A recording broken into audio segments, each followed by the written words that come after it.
Hello everybody, Dr. Garrett Weegriff here at Pure Plastic Surgery for another edition of Thursday Thoughts. Sorry we're getting started a little later than I had originally planned, but we are here now and we are going to be talking about choosing the right implant and how that decision has changed a little bit in recent years. There's been a lot of choices involved with this in the past, and we've been able to narrow that down a little bit. I think some are very easy choices, and then there's a few that you're going to need to think a little bit more about choosing the right implant for yourself and for what your goals are.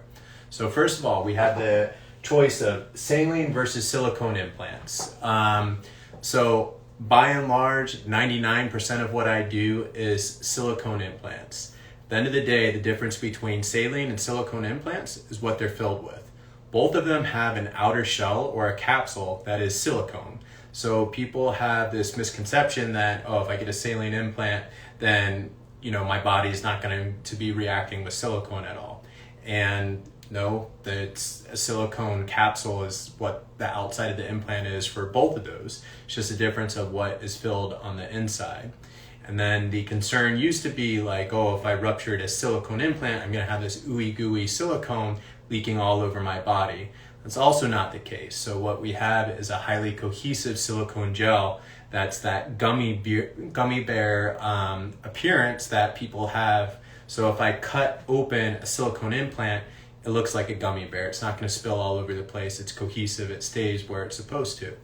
So in my opinion, silicone feels much more natural, looks much more natural. There's less rippling. There's less of this water hammer effect when you're moving around with silicone implants. So I highly recommend silicone implants. If you have an aversion to it and you don't really want them because you still have concerns about the risk of rupture, I will do saline implants, but most of my patients get silicone. And yeah, that is one of the difference. Also, if you get a rupture of a saline implant, it's like popping a water balloon. Your body's going to absorb that saline.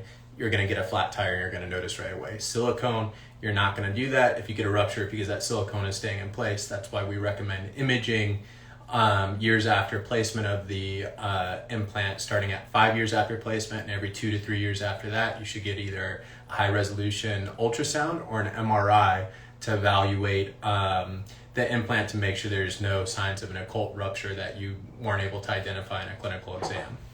So for the most part, kind of eliminated that choice for the first choice for saline versus silicone.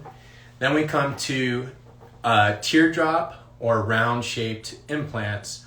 And this was really a bigger question a few years ago because we had the option of using teardrop or shaped implants versus just round implants, and what has changed in that in recent years. So to have a shaped implant, you need to have something that keeps it in the proper position. So a teardrop implant is a little thinner on the top and larger on the bottom to match the natural curve of a natural breast. And it's a great concept, except that in order to be able to keep that shaped implant like that, we needed to put a texture on the outside that basically made it feel like sandpaper almost. That way, once we put it in the pocket, it wouldn't rotate around.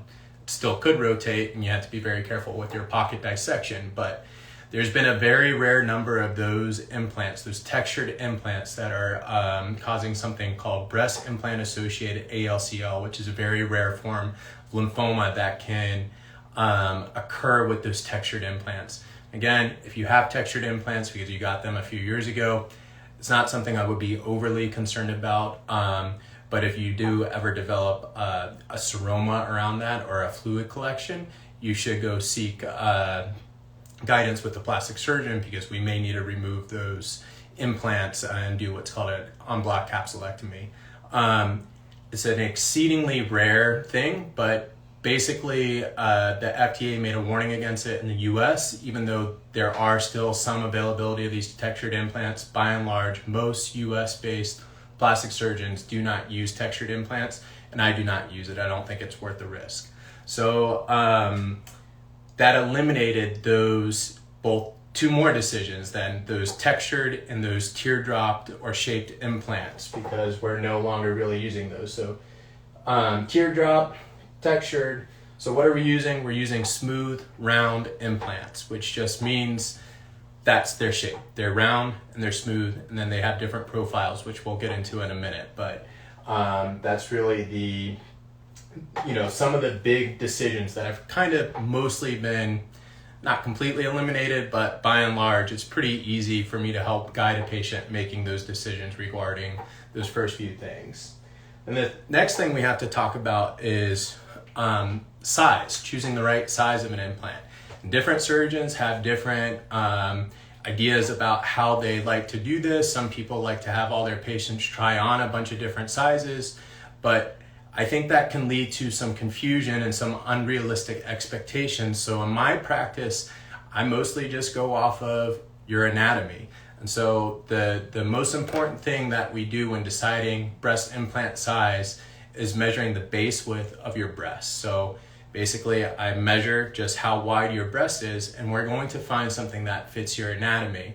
So, what 400 cc's looks like on a larger, taller woman with a broader frame, it's going to look a lot different on someone that's 5'1", very narrow frame. So you can't just compare cc size from patient to patient.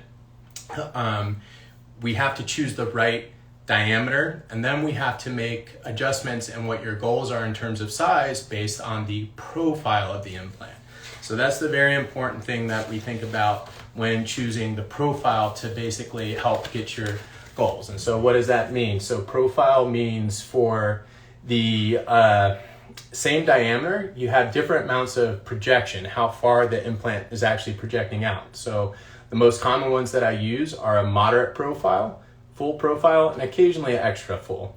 I usually don't use the low profile. Those I use more for reconstructive type cases to get a very natural look. But a moderate profile is going to err on the side of a more natural look. And then a fuller profile is going to be the more augmented look. And then extra full is definitely going to be the most augmented look. One of the things you have to think about with these extra full profile implants is because there is so much projection, it is possible that they could flip and have an abnormal appearance. So I tend to stay away from the extra full profile unless a patient really wants that look and they want to get the maximum volume. So then what is the final decision we need to make in terms of choosing the right implant for you and your goals? And it goes back to this silicone gel that we fill these implants with, and that is the level of cohesivity, which how many cross-linkings this silicone actually has. And this allows the implant to maintain its shape or its form.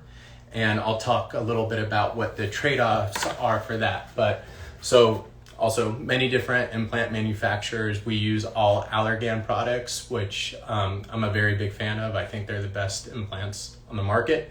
So I'm a fan of those. And so we're kind of going over the Allergan terminology for their implants in terms of profile and also these cohesivity levels. So basically what the cohesivity level means is for the most cohesive implants, these are going to be a little firmer, but they're going to maintain their shape. I don't know if you can kind of appreciate the rippling as we go down a little bit. And the rippling is not a bad thing if you have a large amount of native breast tissue that's going to be covering the implant, especially the upper pole. Also comes into play when we're deciding where we're going to be placing the implant. If we're going underneath the muscle, that rippling is less of an issue.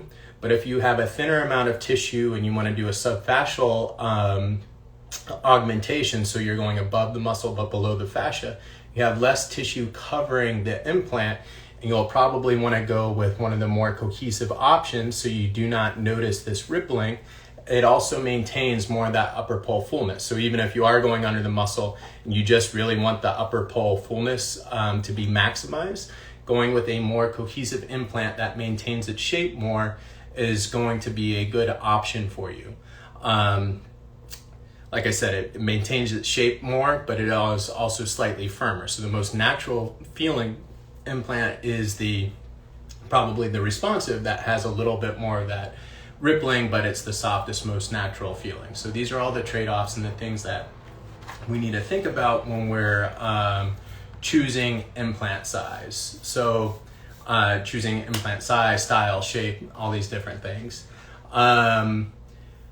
If anybody has any questions related to that, I've been doing this on my own today, so I didn't see any questions pop up. I had one question in my inbox earlier asking about combining augmentation or breast implants with liposuction, and that is a possibility. In the state of Florida, we have limits to how much liposuction we can do when combined with another surgery like a breast augmentation or a cutting surgery.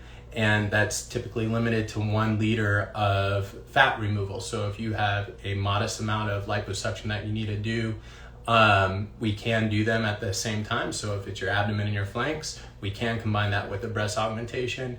I don't recommend combining something like a BBL and a breast augmentation because the recovery for those procedures is 2 different things. One, you're going to be recovering laying on your belly for a BBL so you don't sit on your freshly grafted fat. And then for a breast augmentation, obviously you don't want to be laying on your breasts that were just operated on. But if anybody else has any other questions, feel free to drop them in my inbox. Please go to pureplasticsurgery.com if you're interested in a consultation. I'm happy to talk about these things further. I hope this helps clarify some of the decisions that go into choosing the right breast implant for you, and we can talk about it further at your consultation. You guys have a great day.